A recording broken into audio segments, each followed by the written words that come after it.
Hey, we're Brit and Chris Carmichael, and you're listening to the Elevated Life podcast. Throughout the 13 years we've been together, we've never ceased in our endless quest to better ourselves. We've studied top experts, philosophers, and gurus. After years of personal self-experimentation, we found the tools for shifting your beliefs, moving through fears, and developing a positive mindset. If you're ready for a breakthrough, then you're in the right place, because we're here to empower you to take control of your life with simple mindset shifts that create radical transformation. We'll be diving into topics like personal growth, health, philosophy, spirituality, relationships, success, and mindfulness. So create some space for yourself and get comfy. It's time to become the badass you were born to be. Well, welcome back to season 2 of the Elevated Life podcast. You know, it's been a wild ride over here in the Carmichael world, and we're alive, but my dad's not. And that's literally what Chris was like, hey, what are we going to talk about?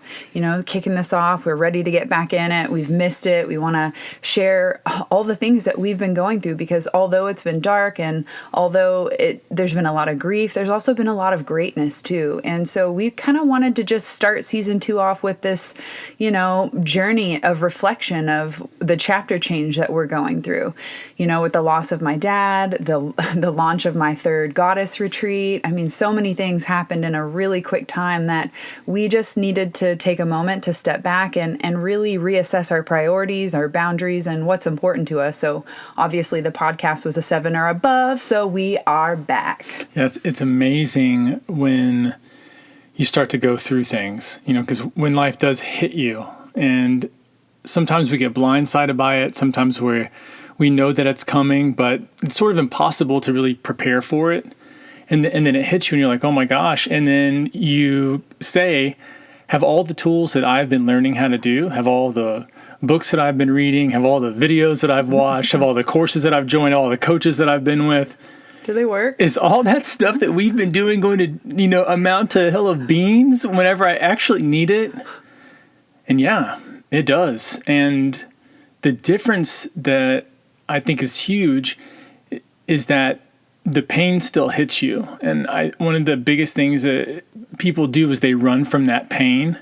And so it stays for forever, you know, just forever. We have the same pain years down the road. And it's because we ward it off, and so it's just still sitting there waiting for us to endure it. And I think one of the different approaches that we went with this time is to really dive into it, to really go into that pain and experience it and feel it and realize that you're sad and realize that you've experienced loss and realize that life's going to be different now and realize that there's going to be a piece that's missing and that you're never going to have certain experiences again. And be okay with that and say, but this will offer a space that gives me something that's new and it's different. And I will attempt to make the best of that as we go through it. And what that did was it shortened the amount of time that we experienced the pain. I mean, here we are joking about it, you know, coming off the first line is a joke and in perfect rhythm and perfect fashion, because you get to a space where you realize that, you know, life, if you take it too serious, you're not going to make it out. I mean, you just won't. I'm freaking laughing because, like, I don't know, 2 days ago, we were sitting in this same closet and I was crying in the dark and just really purging all of that final pain and sadness. Not to say that layer of the onion won't, you know, peel off later down the road. A grief has a funny way of creeping up and hitting you in certain moments, especially certain holidays. Like Mother's Day really hit me in some kind of way, you know, just being at my family's house without my dad there. And, you know, like my mom wouldn't be a mother if it weren't for both of my, you know, fathers being both my dead dads, you know, like,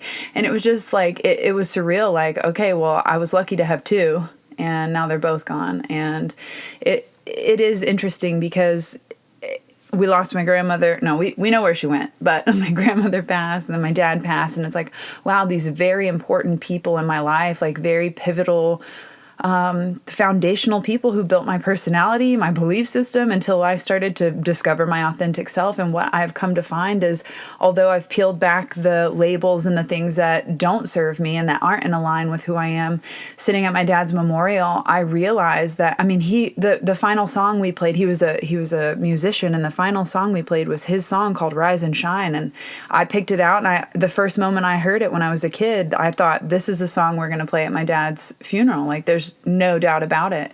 And I was just sitting there and listening to the song and listening to the words, and it's talking about shining.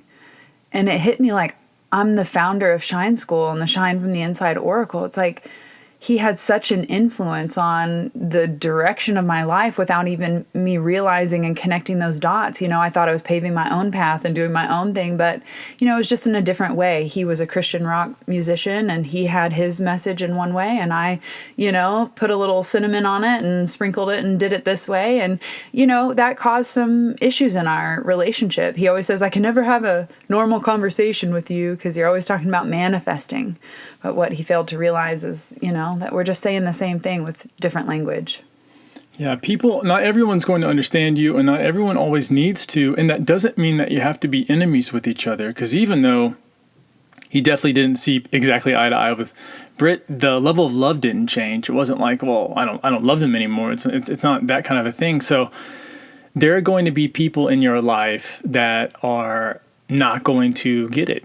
They're not going to see what your mission is. They're not going to understand what your passions are. And that's because it's all meant for you. And what's interesting, you talking about the pillars of your life, is that I feel like the passing of both of them has really forced you to step into a new role. It's forced you to be a different person in your family, maybe be a different person for yourself. I literally mailed my dad's death certificates to bills. And it was sort of like a real moment of oh, this is happening. This is a thing. And it does force you to grow. And I think if you accept and embrace the challenge and you just tell yourself, I can handle this, I can do this, rather than telling yourself, this is too much, I can't do it.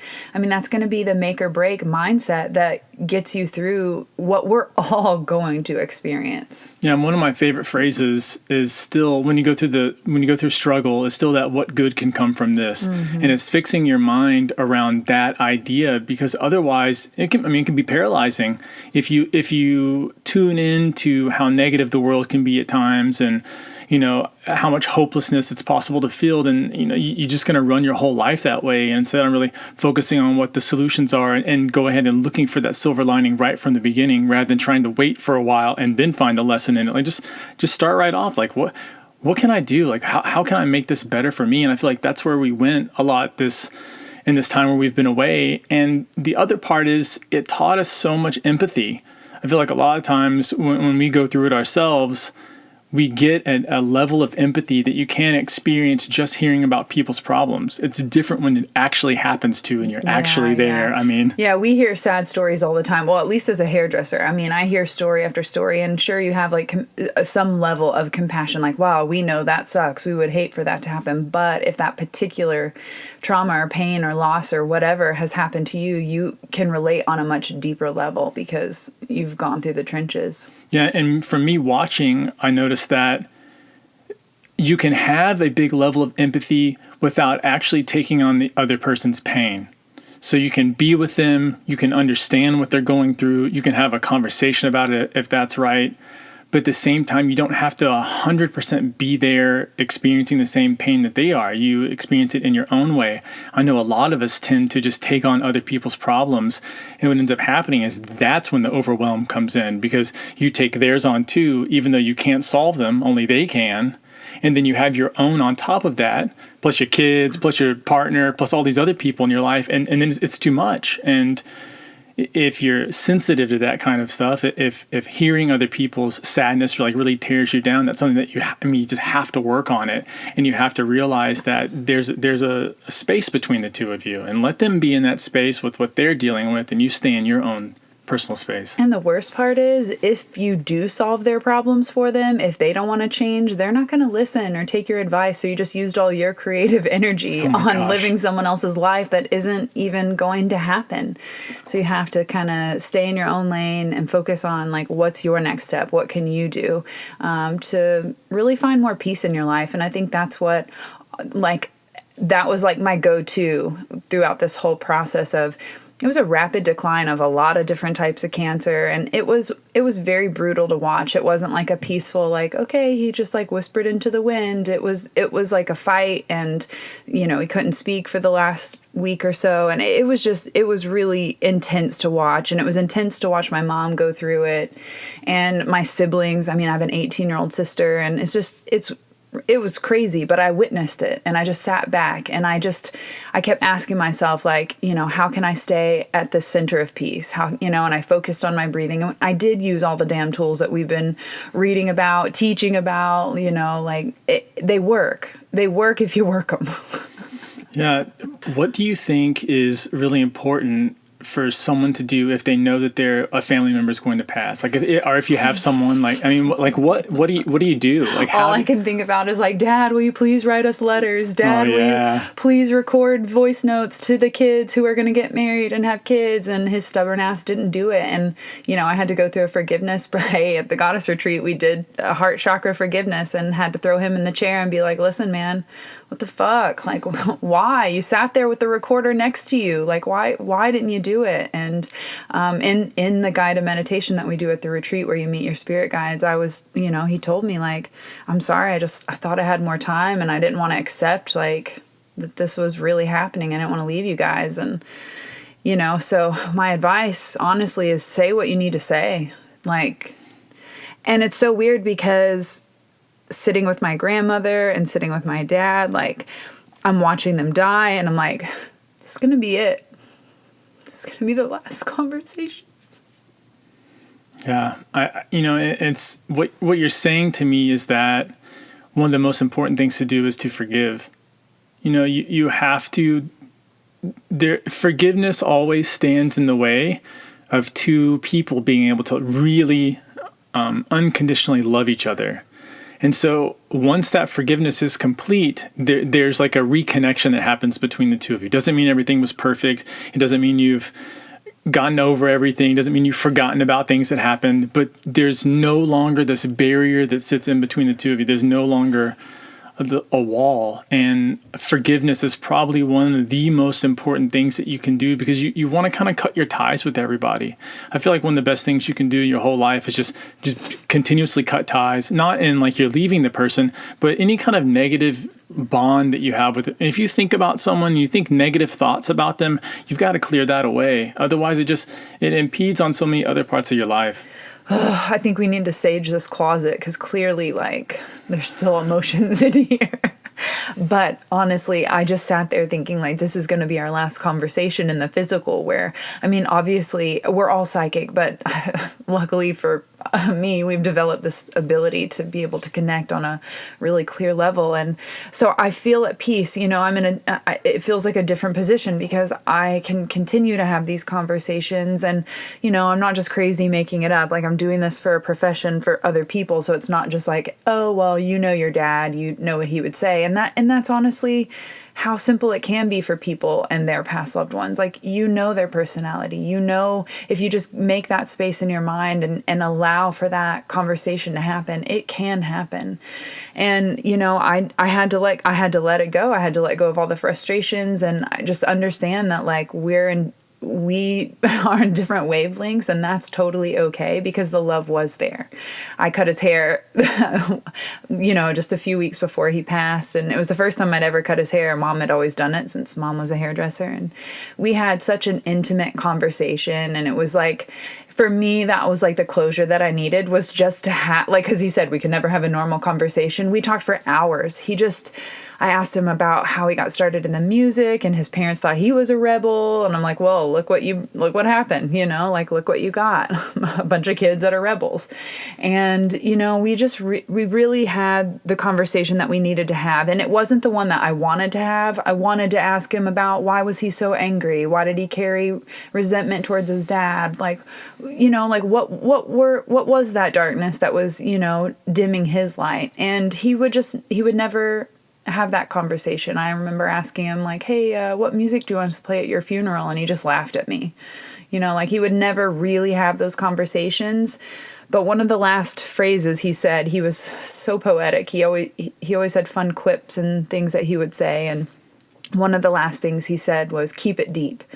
And he was starting to finally take down those walls and have those intimate conversations, and they weren't so scary. They were actually very healing and loving. And, he mended a lot of fences in that short period of time that he had. He had so many people come over, and, it was really beautiful to watch, like, trying to make the most out of, healing the pain that we carry. So I think that's the lesson in this life, is let it go now. Don't wait until you're forced to at the end of your life.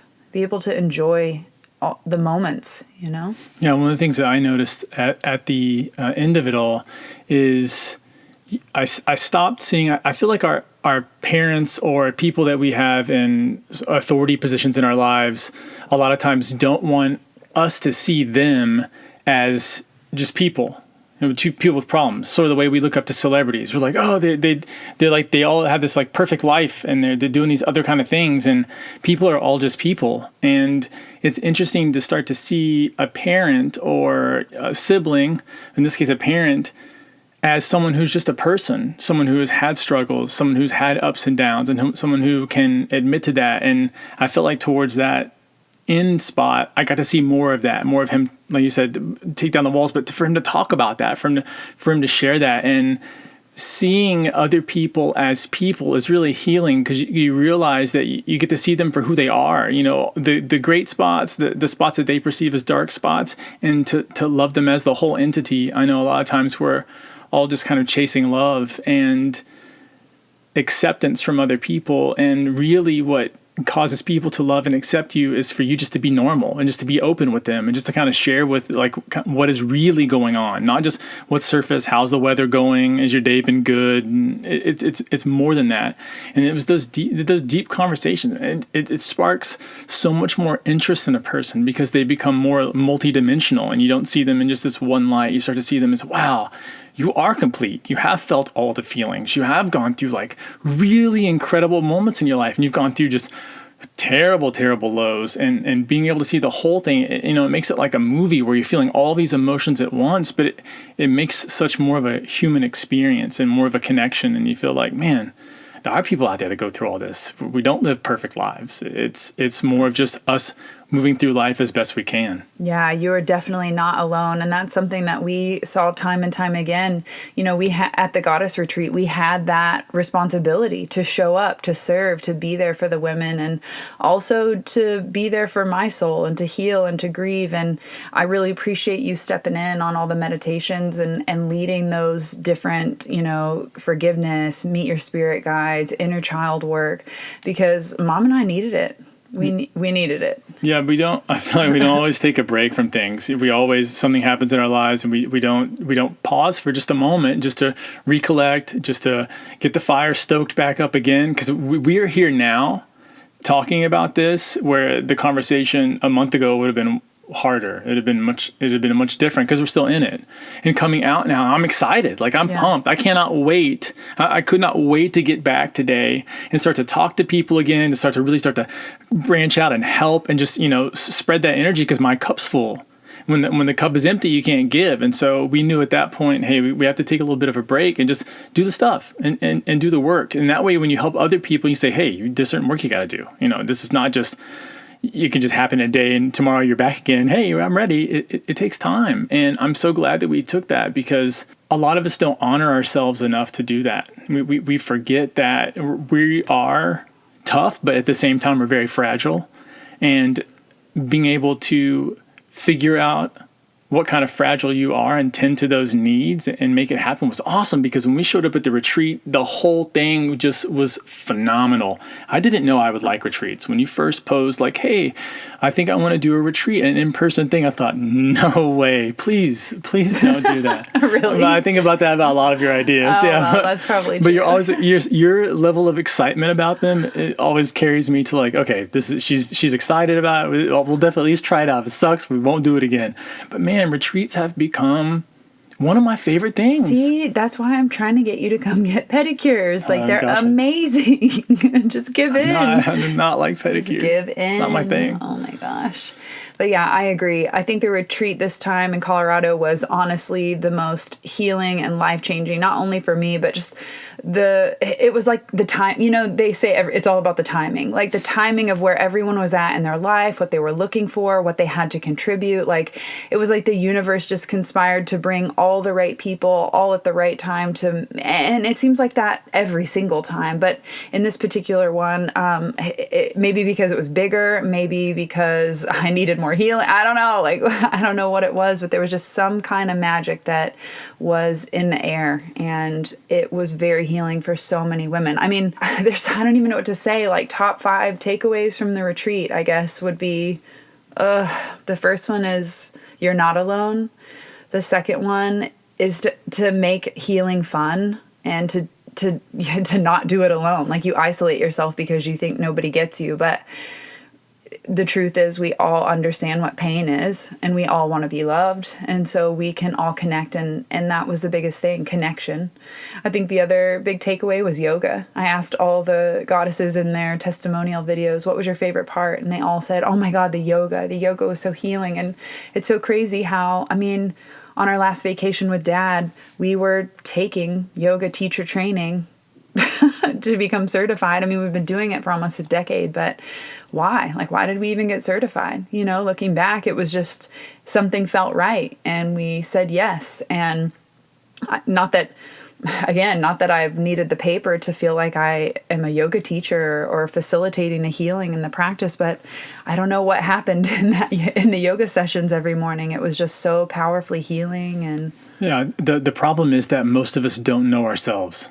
We don't. We have no clue who we are. The only thing that we define ourselves by is what have we achieved and what's on our to-do list. And that's not who you are. And I started doing yoga because I was injured. I wouldn't even have looked at it had it not come that way. I was injured. So we weren't seeking enlightenment. I didn't even know what that was. That was that's a concept, right? That was what I was thinking at the time. I was like, enlightenment is a concept, and you know, I found yoga because it was physical therapist suggested it to me and said, hey, you should try this out. I think this will help you, because I'd gotten in a bad motorcycle accident and I never really rehabbed it. And then I started having problems later. And I knew I needed to do something about it. It was at that point where I hurt all the time. And so I'm like, I've got to do something. And I ended up finding yoga. Nothing like pain to push you forward. It's true. Pain is a huge motivator. And, you know, it's like the same way some of us feel anger. You know, anger is not always a bad emotion if it propels you forward. You know, it's only bad if you dwell on it and you stuff it down and those things. But I find yoga, and what's weird about it is that it shows you who you are, because you eventually figure out what you're doing in a posture. Like, you figure out how to stand, and, you know, how to breathe, and where your knee should go, and does it travel over your toe, and all, you know, where you're supposed to look, all that stuff. You become so familiar with that you just have these minutes of where you're doing nothing and sitting there. And when you think about it, how much of your day do you do nothing? Almost never. But you do it in yoga because there's nowhere to go. You're not running to somewhere. You're fixed on a mat for an hour. And it was during that time where I realized, like, oh my gosh, how my brain thinks, how I actually feel about things, because there's nowhere to be. And so I feel like the people who come and do yoga, especially the way that we do it, where it's not like a calisthenics class, we're not doing jumping jacks at the beginning. It's more of a get to know yourself for a while. It's not so much of a physical activity, but it's more of like an emotional and mental activity. And you discover, you find out where you really are and how you really feel, and like what's happening in your brainscape, and you start to discover like why your problems actually exist, and it's because of sometimes the way you're thinking. And it reveals that. And I'm so glad that people got a taste of that, because it, to me, is I mean, imagine you live your whole life and you don't figure out who you are. You've missed on your best friend. I hear when people always say, like, who's your best friend? And Brit, of course, but like, it's me. I'm here. Like, it's possible Brit would be gone, but I would still have me. So I got to cultivate that relationship with me. And doing that with yoga and doing that with meditation are some of those key ways. A lot of people look for physical benefits, and a lot of times that's how yoga is positioned, or looking sexy in the pants. But it's about knowing yourself. It's giving yourself a space to know yourself. It's like movement therapy. Very fascinating thing. If you have not tried yoga, do something. Yoga with Adriene. I mean, look it up. YouTube it. I know. This is something to get into. Join the club. We've got years worth of yoga videos and postures and practice and meditation. And, every month we're providing a new yoga and meditation practice, because we know there's different strokes for different folks. And we have been diving into all different modalities of spiritual and practical tools to help elevate your mind, your vibration, like all the things. And so we're always trying to share those tools with our elevators. Like, hey, try this out. Maybe you like this one better. People who are quite analytical and overthinking don't do so great sitting in lotus posture and, just like focusing, like Himalayan style or whatever. It's too hard. They need more kind of dynamic meditation. So we teach like movement type and, just different ways to manipulate your mind in a way to get it to cooperate, to relax, so that you can actually be in the present moment and not thinking, worrying, projecting all the things that happen in that wild mind. So besides sledding down the hill in the backyard, oh my gosh, what were some of your favorite parts of this last Colorado Goddess retreat? And the private chef. Yeah, there are a lot of amenity things to be excited about. But the thing that always excites me is watching people transform. And the reason why is the same thing I mentioned about yoga. It is that it's not that people become something new that they never were. It's that they actually go backwards and become who they are. They start to remove whatever filters or whatever things that were in their way, and you watch them do it. Like being able to see people just in body language. I mean, just the way that you can look at a person in their eyes. Oh, even the way they dress too. Yeah, the dress changes. Everything changes when you start to feel better. Yeah. It all just it bubbles in. You've seen some people that they are not what you would picture as like the model type. The person where someone would, oh my gosh, they're beautiful, but they light up a room with those eyes. And what I saw during the retreat is that people really started to discover what their greatness is. I think specifically because we do all women's retreats right now, what you're watching is women figure out that they can really be goddesses, which is different. That's a different feeling. When you say, oh, you throw like a girl, a lot of times when you throw you're just being a woman. Like if you were to hear that, it has this like negative slant to it. But when you hear the word goddess, it's this power position.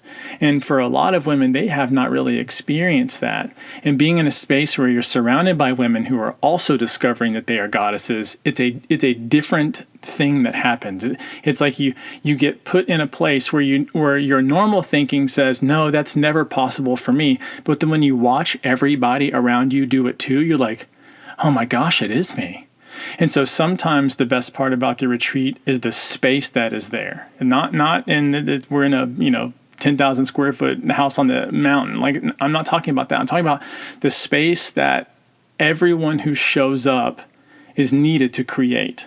And then as a collective, because we're all there for the same thing, which is to take a break from our lives, to feel good again, to remind ourselves the power that we have and the position that we have on this earth so that we can do good in the world. Like when you have everyone doing that at once, man, how much healing can happen in a week time is just phenomenal. And you see what people go back, they go back in it's different. And for me, that's what makes the retreat so good. And that is definitely my favorite spot. You know what was really cool to me is to see the 6 of the goddesses return from past retreats completely transformed. We take headshots, I'm thinking about doing like a before and after reel of all the different headshots of like, look at who you were and like who you are now. I mean, they're just shining so much brighter, so much more confident. I mean, one of the girls has lost 40 pounds. One of them has shed a toxic marriage. The other one has like let go of like negative past relationship stuff that was keeping her from being intimate with her current partner. Like just so many things have happened to help release all the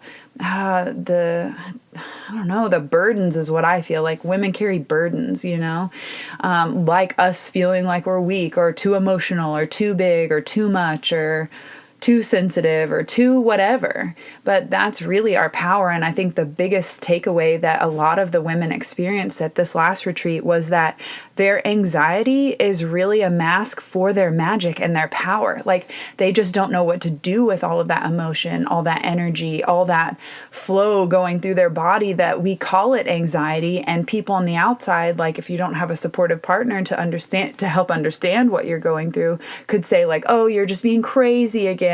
Women get called crazy so much. And like, okay, sure, there's some degree, like for real, like a little cray, PMS, I get it. But that anxiety, that stress, that crazy, whatever you want to call it, that really is your power. You just need to know how to use it, to control it, to harness it. It's beautiful what people can do when they feel like they're supported and when they feel like they're understood. What I heard a lot of people say is that's how they don't feel. They don't feel understood. They don't feel like someone really gets what they're going through. Especially when heard. Don't feel heard. Especially when someone calls you crazy repeatedly, you start to doubt your own beliefs and your own thoughts, and like that can put you in a horrible headspace, especially if you start to believe them over you. And so getting back and hitting the reset button, retreats are powerful. I definitely, I slept on that. I did not think that retreats would be as good as they are. But they are fantastic. I kind of wish I'd known earlier, but it's all right. Life's one of those things. We started now and there's no stopping this train. We're planning, later this year, we're planning to do a couples retreat, elevated lifestyle. Everyone always asks. Yeah, all the goddesses are like, can I bring my husband to this? So we hear you, and yes, you can bring your husband. So we're planning a couples retreat later this year. I'd like to get another goddess gathering or goddess retreat on the books. And, what are some of the other things? We've hired a few more key team members for Team Carmichael to help us grow and expand. Having somebody on your team that supports you and understands your mission, another thing we slept on for way too long. Reaching out for help is the number one key to success. I don't know how people miss that. I missed the boat. I didn't hear. I thought it was working harder and working longer for a lot of years, and that's 100% not true. It is getting the right help that you need, and the help costs. It always will cost. But the difference is that it's minuscule to what the right person can do in your life to help you out. The cost is tiny. It is tiny.